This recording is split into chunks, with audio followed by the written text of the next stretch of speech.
नमस्कार बाळांनो. Option form भरल्यानंतर अलॉटमेंट कशी होते हा प्रश्न विद्यार्थ्यांना असतोच. एक प्रश्न नाही आहे, आता पण जेवढे प्रश्न आलेत ना त्या प्रश्नांची मी लिस्ट बनवली आणि आता हा व्हिडिओ मध्ये मी क्लिअर करेन. आता प्रश्न काय आहेत? सर, JEE च्या मेरिट कशी लागणार, सीईटी ची कशी लागणार? सर, पहिला कॉलेज टाकावं की कुठलं कधी पण टाकलं चालतंय? माझे 50% आहेत सर, मग मी पहिला कॉलेजेस टाकू का जे 50% कट ऑफ मागच्या वर्षी होती? सर, चांगले मार्क्स आहेत त्यांना पहिला ऍडमिशन मिळणार की काय होणार? हे असे 500 भर प्रश्न असतील. म्हणणार 500 थोडे जास्त झाले, एक 50-60च्या आसपास प्रश्न आहेत आणि सगळ्यांचे कॉमन प्रश्न आहेत. आणि ते प्रश्न मी सांगतोय तुमच्या इथं सॉल्व्ह करतो की नेमकं अलॉटमेंट होती कशी. आता हे कशामुळे प्रश्न आले? काही जेन्युअन प्रश्न आहेत, मला पण माझ्या काळात पडलेले, तुम्हाला काही ठिकाणी पडले, काही जणांनी व्हिडिओ सांगितले, काही जणांनी अफवा सांगितल्या. मग ह्या गोष्टी आहेत, ह्या क्लिअर आपण या व्हिडिओमध्ये करू. तर डायरेक्ट मुद्द्यावर येऊया की बाबा नेमकं अलॉटमेंट होतं कसं. हा, दोन टाईपच्या अलॉटमेंट आहेत, एक सीईटीची आणि दुसरी JEE ची. JEE ची अलॉटमेंट कशी असणार? ऑल इंडिया मेरिट लिस्ट बनले, तिथं जो काय सीट्स कोटा आहे 15%, मग काही कॉलेजला 15 सीट आहेत, काही कॉलेजला 9 सीट आहेत, त्या मेरिट लिस्ट नुसार मिळणार. मग तिथं कास्ट वगैरे असं काही नाहीये. JEE ला कास्ट असाल, ओपन असाल, सगळ्यांची मेरिट लिस्ट एक बनते. हा, पण कास्टच्या विद्यार्थ्यांना जर JEE च्या मेरिट लिस्ट नुसार ऍडमिशन मिळालं तर त्यांना सरकारच्या सगळ्या सवलती मिळणार बाळांनो. म्हणजे महाराष्ट्र सरकारकडे जे डॉक्युमेंट्स लागतात ते तुम्ही जमा केले तर महाराष्ट्र सरकार तुम्हाला सगळ्या स्कॉलरशिप देतं ज्या कास्टला असतात. मग भले तुम्ही ऍडमिशन JEE थ्रूच्या मेरिटनं घेतलं तरी. समजतंय? हा डाऊट खूप विद्यार्थ्यांचा होता, तो क्लिअर झाला. त्यांना काय वाटतं की सर तिथं ऍडमिशन ओपन न होणार तर आमच्या कास्टचे बेनिफिट जाणार का, फी वगैरे काय असणार? तसं काही नाहीये. JEE ने ऍडमिशन होऊ दे, सीईटी न होऊ दे, तुम्ही ज्या काय कास्टच्या कॅटेगरीमध्ये येत आहे त्याच्या सगळ्या सवलती सरकारकडून मिळणार.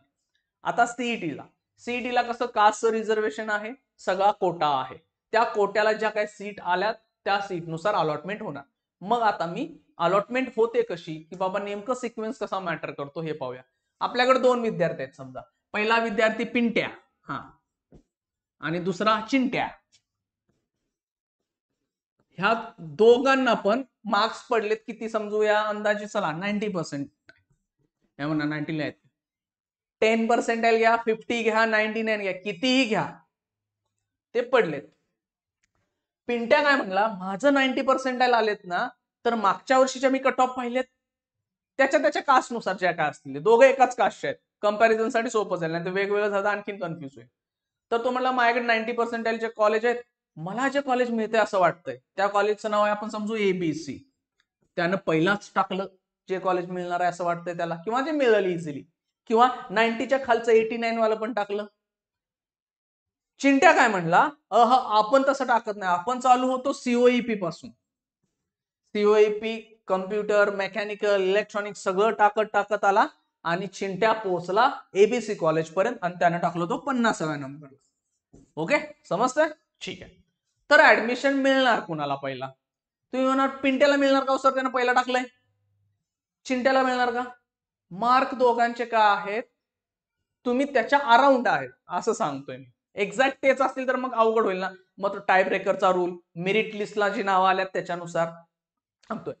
तर ह्या केसमध्ये कसं असतं, ह्यानं पहिला टाकलं म्हणून ह्याला मिळणार आहे का? नाही. ह्यानं शेवटी टाकलं म्हणून ह्याला शेवटी मिळणार आहे का? तसं होत नाही. चेक कसं होतं आता ते मी सांगतो तुम्हाला. तुम्ही ऑप्शन कुठल्याही लेवलला टाका. पहिला काय होणार, पिंट्या कुठल्या टाकलायस बाबा, ABC कॉलेजला. कुठली ब्रँच टाकली, समजा मेकॅनिकल टाकली यानं. ओके, तर ह्या ABC कॉलेजला मेकॅनिकलला किती विद्यार्थ्यांनी अप्लाय केला याच्याच कास्टच्या ते चेक केलं जाणार. समजा जागा तिथं आहेत एक 30 जागा आहेत असं समजू त्या कॉलेजला, त्या कास्टसाठी ओपनचं पकडून जाऊ, आणि अप्लाय केलाय 500 विद्यार्थ्यांनी. तर पहिल्या 500 मध्ये ह्या 30 जागा दिल्या जाणार आहेत ह्या ब्रँचला. जर का पिंट्याचे मार्क पहिल्या 30 विद्यार्थ्यांच्यात असतील, ह्या 500 मुलांनी अप्लाय केलाय त्यांनी, तर त्याला ती सीट मिळणार. समजतंय काय म्हणतोय? विद्यार्थ्यांनी अप्लाय किती केला ABC कॉलेजला, त्या मेकॅनिकल ब्रँचला 500 विद्यार्थ्यांनी केला. जागा किती होत्या, 30. त्या 30 सीट्स मध्ये पिंट्या आमचा बसतोय का 30 मध्ये, पहिल्या 500 मध्ये त्या अप्लाय केलेल्या? बसत असेल तर सीट दिली जाणार. संपला. पहिलाच ऑप्शन टाकलाय, घे हो बाहेर. पुढच्या सगळ्या राऊंड मधनं कॅन्सल, कारण पहिल्या राऊंडचा पहिला ऑप्शन कंपल्सरी आहे. ठीक आहे, हे पण आहे. चिंट्या आमचा, चिंट्यानं काय केला, सीओईपीचं कम्प्युटर सायन्स टाकला. मग सीओईपीचं कम्प्युटर सायन्स टाकलेला विद्यार्थी आहे ना, त्याचं काय होणार, जेवढे जेवढे विद्यार्थी सीओईपी कम्प्युटर सायन्स टाकलेत, समजा एक किती 10,000 विद्यार्थ्यांनी टाकले. ठीक आहे, सीट किती आहेत, समजा आपण 30 आहेत समजू इथं पण.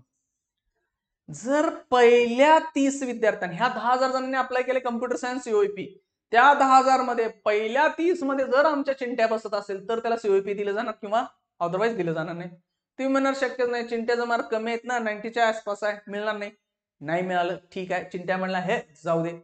खाली कुठली मेकॅनिकल टाकलाय, तिथं पण चेक होणार, मेकॅनिकलला किती जणांनी अप्लाय केले सीओईपीच्या, तिथं आमच्या चिंट्याला मिळते का बघणार, तिथं पण मिळालं नाही. असं तिसरा, चौथा, पाचवा असे सगळे ऑप्शन चेक होत येणार.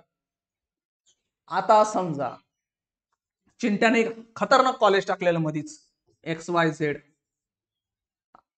त्या कॉलेजला किती मुलांनी अप्लाय केला पाहिजे, समजा XYZ चं कम्प्युटर सायन्स टाकलंय, तर त्या कॉलेजला अप्लाय केलाय 100 मुलांनी, असं समजून जाऊ. त्या 100 मध्ये 30 जागा होत्या, त्या 100 मध्ये आमचा चिंट्या पहिल्या 30 मध्ये होता, 12वा नंबरचा होता चिंट्याचा आमच्या. मग त्याला XYZ ते कॉलेज अलॉट होणार. कळालं, समजतंय, म्हणजे किती विद्यार्थ्यांनी अप्लाय केला, त्यामध्ये किती सीट आहेत, मग तुम्हाला ते अलॉट होणार. समजा हे नव्हतं, हे कॅन्सल सोडा, चिंट्या पळत पळत पळत पळत चिंट्याची मेरिट लिस्ट आली 50व्या कॉलेजला. मग एबीसी कॉलेजला किती जणांनी अप्लाय केलेला, इथं सांगितलं मी एक्झाम्पल मांडलं 500 जणांनी. ह्या 500 मध्ये 30 मध्ये चिंट्या बसतोय का आमचा, बसत असला तर दिला जाणार, नाही बसलेला सोडणार. म्हणजे तुम्ही ऑप्शन फॉर्म भरताना चेक होत येणार पहिला, दुसरा, तिसरा, चौथा असे ऑप्शन चेक येणार, ना की तुम्ही पहिला टाकलाय म्हणून तुम्हाला दिला जाणार आणि ह्याने शेवटी टाकलाय त्याला दिला जाणार नाही, असं होत नाही. जर ह्याला वरचे 49 म्हणजे 49 जे ऑप्शन्स टाकले ते मिळाले नाहीत तर 50चा चेक होतोय, आणि जर 50च्या मेरिट मध्ये तो बसत असेल तर त्याला ती 50 सीट दिली जाते. मग आता इथं सांगतो तुम्हाला, आता एबीसी ला हा कार्यकर्ता बसला, केलं. पिंट्याने चूक काय केली, एबीसी समजा त्याला मिळालंच नाही, तो असं करत करत करत आला, त्यानं एक 5 नंबरचं असं कॉलेज टाकलं, समजा कुठलं, पिंट्या ना पी पी कॉलेज नावाचं कॉलेज टाकलं. त्याला पाहिजे होतं कुठलं कॉलेज, 6 नंबरला समजा क्यू कॉलेज पाहिजे होतं, त्याला आवडत होतं क्यू, पण त्यानं काय केलं, पीच्या खाली क्यू टाकलं, म्हणजे एक वेगळं कॉलेज टाकून दिलं. ठीक आहे, इथं आला, ही पहिली त्याला ऑप्शन्स मिळालीच नाही. ठीक आहे, मग इथं चेक केलं गेलं, इथं किती मुलांनी अप्लाय केलाय, 400 मुलांनी केला असेल समजा, तर 400 मध्ये आमचा पिंट्या पहिल्या 30 मध्ये बसतोय का, पिंट्या बसला आणि पिंट्याला ऑप्शन देऊन टाकला, पण क्यू कॉलेज त्याला पाहिजे होतं, त्याचा कट ऑफ पिंट्यापेक्षा खाली होता का, होता. समजा ह्याचा कट ऑफ 88% लागला, पण पिंट्यानं काय केलं, क्यू खाली टाकलं आणि त्याला वरचं पी मिळालं. पाहिजे होतं त्याला क्यू, पण त्याने मिस्टेक काय केली, खाली टाकलं ना, त्यामुळं ते कॉलेज खाली आलंच नाही, पी वर थांबलं ना, पी ला थांबला तो, तिथं ते कॉलेज मिळालं त्याला 5 नंबरचं. त्याला भले 6 नंबरचं आवडत होतं, पाहिजे पण होतं, पण त्यानं जर तसं पाहिजे असतं तर त्यानं ते वर टाकायचं होतं आणि हे खाली टाकायचं होतं. मग ह्याचा कट ऑफ समजा 88 किंवा 87 पण लागला असेल किंवा 50 लागला असेल, चुकून टाकलं त्यानं. म्हणून सांगतो, सिक्वेन्स व्यवस्थित महत्वाचा असतो, सिक्वेन्स चुकला की गणला.